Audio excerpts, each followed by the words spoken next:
Hi guys, it's been a while. Do you remember my first game, Go Chicken? During the past few months I had the idea of creating a remastered version.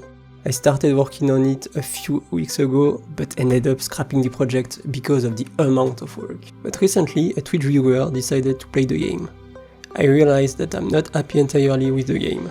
Yes, I'm streaming on Twitch, sorry English viewers, but I'm not confident enough to stream in another language than French for now.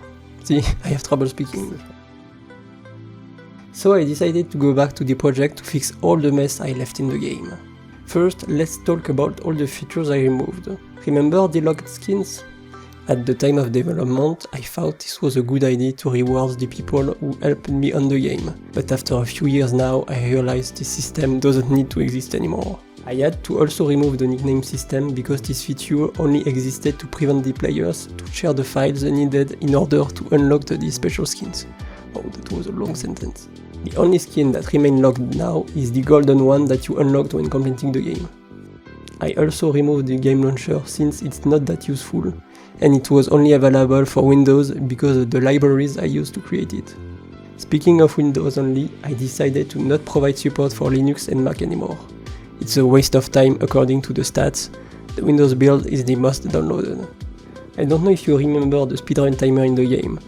I added this feature back then when someone talked about speedrunning the game, but I don't think anyone ever used it. Last thing I did was to remove the unused assets that were left into the game files, including the level editor that I built to create all the levels. Now let's talk about what changed or what should have been in the game since the beginning. I created this game back then with very little experience. By looking at the project now, I can say I did a lot of mistakes, mainly performance-wise. For example, all the lights work in real time instead of being baked. What does that mean? In short, you, the player, had to calculate yourself all the lighting informations every frame. You don't have to be a developer in order to know this is really bad. The second issue was that all the blocks of the level were rendered even if you cannot see them all. This is not that bad because the levels are pretty small, but still. I've implemented occlusion culling, so now your computer only needs to render the object that you are seeing. Now, place to the small additions. I've added an option to disable the motion blur. I personally become motion sick with this effect in some games, so I hope this will help you too.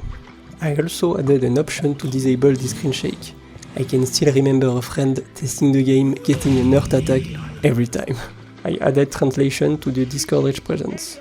I updated the game code to C# version 9 and replaced all the splash screen with my new logo. Last thing I did was to fix some bug.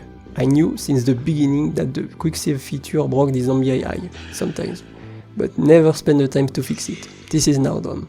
When testing, I also noticed that the game window resets every time you enter the main menu. This is also fixed. You can find all the bug fixes in the description. Bonus thing now. Back then, when I developed the game, I always thought of having the game running on mobile. And guess what? I did an Android version. This is still on my phone, but I don't think I ever released it because of the mobile performance. I even broke the shadows when messing around with the project. That's all. Thank you for watching. I hope to see you in the future for future projects. Who knows? Goodbye. Psst, hey you watched till the end. Let me tell you a secret. I've implemented a debug menu back then to test the features. If you want to access it, just create a shortcut of the game executable and add -dev as a launch argument. Now, launch a level and press F1. Have fun with this tool.